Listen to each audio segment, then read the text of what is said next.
मैं कोई पीटीआई का सपोर्टर नहीं हूँ या उस तरह से नहीं हूँ। हम बेसिकली मैं कश्मीर से हूँ, मीरपुर से हैं ये बाकी सारे मेरे दोस्त।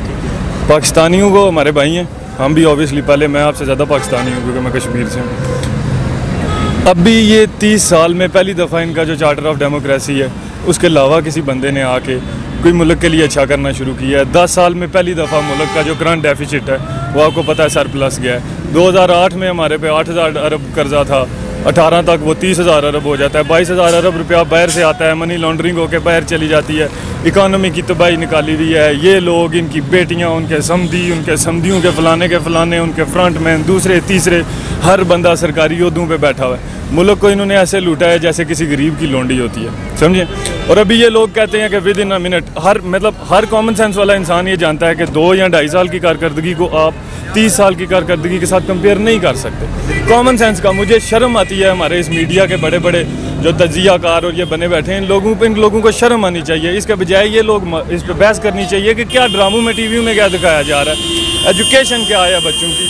बच्चों को प्रॉपर तरीके से ABC भी नहीं पढ़ानी आती इन लोगों को। आप ये देख लें, ये बाहर आप किसी मुल्क में करें तो वो इतने को कत्ल करने को आप आ जाता है, लेकिन हमारे यहाँ लोगों को मज़ा आता है पीप की आवाज़ से। ये चेंज करने की ज़रूरत है। रही जो आपने मेरे से बेसिक क्वेश्चन किया कि जो लंदन में हुई है, तो मेरे दादा बू पुलिस ऑफिसर रिटायर हैं। वो हमें कहते थे कि पुत्र जिले ग्रां ने सारे चोर कट्ठे हो जाना, इसका मतलब है कि थानेदार जेड़ा ना कोई सियाना आएगा। ये सब चोर इकट्ठे हुए हैं अपने अपने पैसे बचाने के लिए। इतने इतने बड़े मुंह हैं इनके बच्चों के जो 700 अरब के फ्लैटों में रहते हैं। ये मेरे से अच्छे हैं जी, 6.5 फुट मेरा कद है, मैं इधर जलील हो रहा हूँ पढ़ लिख के। वो 2-2 साल में अरबपति बन जाते हैं। ये सारा कुछ इन्होंने इधर मुल्क से लूटा है। और जो खत्म नबूवत की शिक से इन्होंने खेला है, मौलाना रिजवी साहब के हम सपोर्टर नहीं है क्योंकि एक्सट्रीमिस्ट नहीं है हम, मतलब इस्लाम एक्सट्रीमिज़म का आपको नहीं कहता, लेकिन कोई एक सिंगल सियासतदान, कोई तजियाकार, कोई पॉलिटिशियन, कोई बंदा उस जितना पढ़ा लिखा नहीं। अगर आप उसको इस्लामिक हवाले से देखें, शरिया हवाले से देखें, अल्लामा इकबाल की पोइट्री से देखें या अपने इस्लाम से देखें। तो कहने का मतलब ये है कि ये जो लोग जिन्होंने कल लंदन में मीटिंग की है, ये कहते थे कि हम इधर से नहीं जाएंगे। ये वो शेर हैं जिनकी आप पूछ लिया, इनके पीछे नहीं रही, समझे। इनके जितने चोर चक्के थे इन्होंने वानू में बिठा दिए। ये आबद शेर अली देख लें आप, राना सनाउल्लाह, मंशियात फरोश, इन्होंने वानू में बिठा दिया।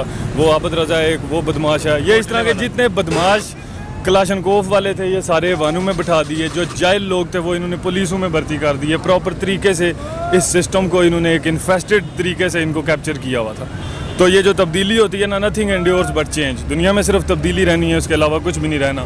हर कुछ चेंज हो जाए। एक दिन आएगा कि हो सकता है हमारा ये कम्युनिकेशन का सेटअप भी चेंज हो जाए। So nothing endures but change, सिर्फ तब्दीली रहेगी और ये तब्दील होगा, आप देखेंगे इंशाल्लाह। इमरान खान के हम साथ हैं। हार शायद तब्दीली जो है ना, मैं अपने आप को चेंज करना चाहता हूँ ना, तो मुझे थोड़ा सा ना तंग होना पड़ेगा, समझिए। अपने कंफर्ट जोन से बाहर आना पड़ता है आपको। तो ये पाकिस्तान अभी अपने कंफर्ट जोन से बाहर ही निकल रहा है, तो थोड़े तंग होंगे, चीज़ें महंगी होंगी। हर बंदा आता है, ये बुर्दगान की मिसाल देता है। आपको पता है लीरा और डॉलर का क्या चल रहा था। उन लोगों ने डॉलर को जलाया सिर्फ इसलिए कि अपने पैसे की। जब तक मैं अपने पैसे की कदर नहीं करूँगा कुछ भी नहीं करेगा। हमारे जो माल वाले लोग थे उन्होंने डॉलर खरीद लिया पैसे कमाने के लिए।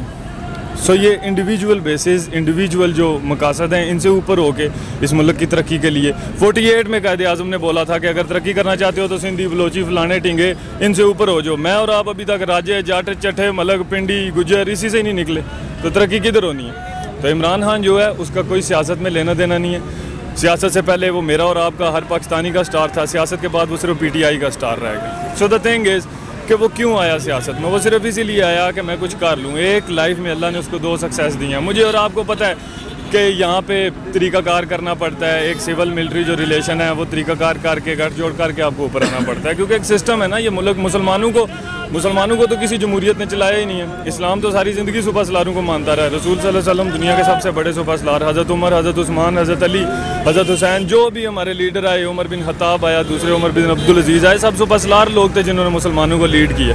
चाहिए सो वी नीड अ सुपर सलार to lead us. We don't need these politicians to lead us in a situation like this. और इमरान खान इस मुल्क में तीसरा बंदा है जो अपने पेट से इस मुल्क के लिए कुछ करना चाहता है। The first one was Quaid Azam Mohammad Ali Jinnah, the second was obviously Zulfikar Ali Bhutto जो उन्होंने OIC करवाई, दूसरे तीसरे की है। मुल्क को एक अच्छे सेटअप पे वो ला रहे थे, ठीक है। And the third one is Imran Khan. और इंशाल्लाह आप देखेंगे कि तब्दीली आएगी। मरियम नवाज ने अदालत से रुजू किया कि मुझे अपने वालिद की देखभाल के लिए लंदन जाने दिया जाए, तो क्या कहते हैं, जाने देना चाहिए? सर देखें, पहली तो बात यह है कि मरियम साहिबा ये कहती थी कि वालिद साहब उनके यहाँ से जाएंगे ही नहीं भाई। अब अगर मैं एक सिंपल शहरी हूँ, मुझे मेरे भाई बिला वजह कोई थाने में नहीं बंद करवा सकता। आप 3 टाइम प्राइम मिनिस्टर रहे हैं, मुल्क ने सबसे ज़्यादा आपको मौका दिया है खिदमत करने का, आपने कुछ ना कुछ चोरी की है तो आप जेल में गए हैं। और ये जो मोहतरमा है ये कहती थी कि मेरी लंदन में क्या पाकिस्तान में भी कोई प्रॉपर्टी नहीं है, तो बीबी मेकअप जो है वो डेली 1.5 लाख का करती हैं। इधर ये जो मेट्रो और ये सारा कुछ आप देख रहे हैं, इन्हीं रोडों के नीचे मेरे साथ चले, मैं आपको बताता हूँ, बच्चे पैदा हो रहे हैं, भूखे मार रहे हैं, खुदा की कसम रोटी नहीं किसी की पूरी होती। लानत है इन लोगों पे जो ये कहते हैं कि ये मेट्रो देख के मैं उसको वोट दूंगा। इसी मेट्रो पे इलाज कराता अपना, इसी मोटरवे के ऊपर अपना इलाज उन्होंने क्यों नहीं करवाया, यहाँ पे कराते। इंग्लैंड क्या लेने गए हैं, 30 साल उनकी इस मुल्क में गवर्नमेंट रही है, he can not make a single hospital जिधर उसको खुद ट्रीट किया जाए। लानतुल्लाहि अलल काज़िबीन। और ये बीबी को जो सपोर्ट करते हैं, मैं उनको ये कहना चाहता हूँ मोहतरमा को कि पहले उन्होंने अपने वालिद साहब की सियासत को बड़ा नीचे ले आई हैं, तो थोड़ा खामोश रहें। जाना चाहती हैं तो वक्ती मुल्क को डॉलरों की ज़रूरत है। या मेरे सामने कल 190 मिलियन पाउंड की जो आई है मलिक रियाज साहब ने दी है, तो बीबी से भी पैसे लें, इनको जाने दें। जिस तरह इनके वालिद साहब गए हैं, जरदारी साहब को भी जाने दें। ये जितने चोर शोर हैं इनको साइड पे करें, पैसे इनसे लें और मुल्क को तरक्की की तरफ लेके जाएंगे। ये खींचातानी से कुछ नहीं चलता रहेगा, बहुत जलील कर रही है एक दूसरे को। तो मेरे नज़दीक मरियम बीबी से उसी तरह का 50 रुपये वाला चलान लेना चाहिए या एफिडेविट लेना चाहिए जो इन्होंने नवाज शरीफ से लिया था, और जाने देना चाहिए उन्हें। वालिद के साथ जाके करना चाहिए। पहले उनकी वालदा फौत होगी, वो और बात है कि बेटे उनके यहाँ पे पता नहीं करने आते, बेटी यहाँ से जेल से वहाँ पे उनका इलाज करवाना चाहती है। बेटा जिसका ज़्यादा फ़र्ज है बाप पे, वो इंग्लैंड से बाप का पता करने नहीं इधर आता, माँ का जनाजा पढ़ने नहीं इधर आता।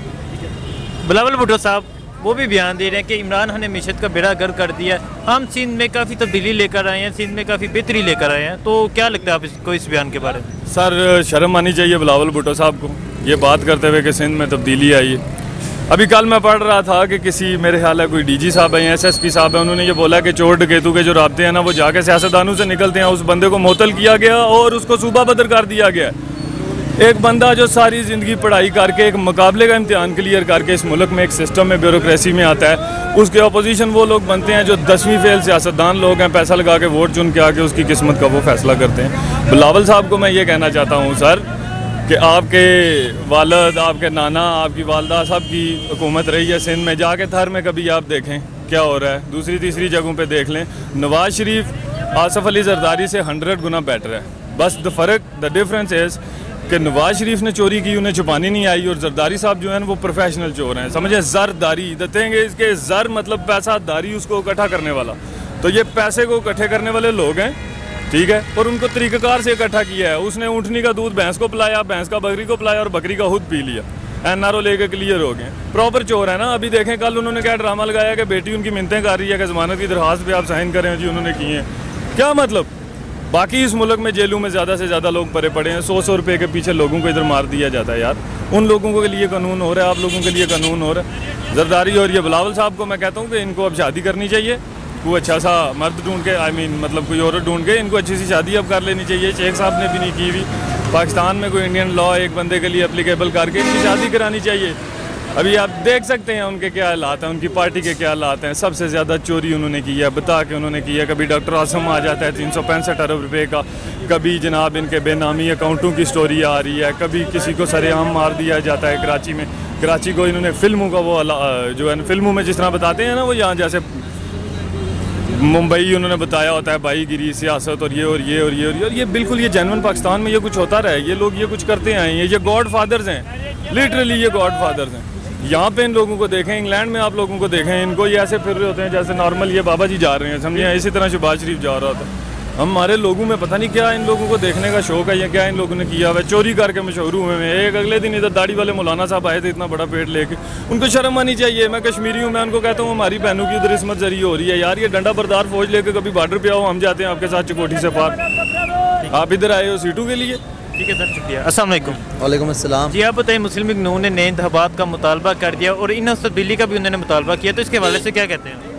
बिस्मिल्लाहिर्रहमानिर्रहीम। सबसे पहले तो मैं ये कहना चाहता हूँ कि नून लीग वालों को जब से देखा जा रहा है, जब भी इनके हक़ में कोई फ़ैसला आता है, जब भी ये केस कहीं भी होता है, हाई कोर्ट में आता है, सुप्रीम कोर्ट में आता है, इनके हक़ में आता है, तो ये कहते हैं अदलिया वाले बहुत अच्छे हैं, अदलिया आज़ाद है, इस तरह की बातें करते हैं। और जब इनके ख़िलाफ़ कोई फ़ैसला आता है तो ये कहते हैं कि अदलिया सही नहीं है। जैसा कि अभी जो बॉन्ड जमा कराने के लिए कहा गया था नवाज शरीफ साहब को, तो उन्होंने नहीं जमा करवाया, तो फिर वो अदालत गए, उनके ख़िलाफ़ केस किया, तो वो केस में तो चलो उनकी बचत हो गई है, तो अभी वो कहने लगे हैं कि अदालत अच्छी है, ये है। तो इलेक्शन भी जब होते हैं, जब इन्होंने देखा है कि हम अब हार चुके हैं, तो उन्होंने शोर शुरू कर दिया कि दांधी हो गई है।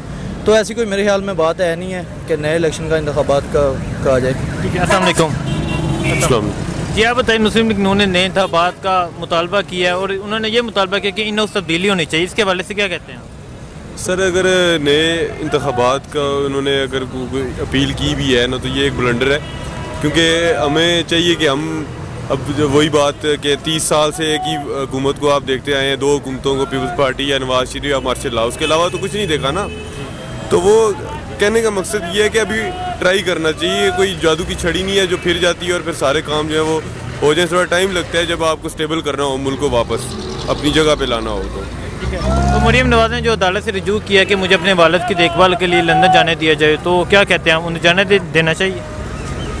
हाँ, जहाँ तक मुझे लगता है कि जाने देना चाहिए। क्यों? देखें, ये असल में ये मसला है कि अगर आपने नवाज शरीफ को जाने दिया है ना, तो सिक्योरिटी पर्पज से आप उनको भी जाने की इजाज़त दे सकते हैं। जो एक गरीब होता है वो जेल में सड़ के मर जाता है, पता 7 साल बाद केस खुलता है, पता चलता है 7 साल पहले मर गया हुआ है बंदा, और एक अमीर है वो रिलीफ लेके बाहर चला जाता है। देखिए, फिर ये तो आपके मुल्क को लॉ कमज़ोर है ना, इस वजह से ये होता है। लेकिन वैसे बेसिक राइट तो है उस मरीम नवाज का कि वो अपने बाप से मिलने जाए।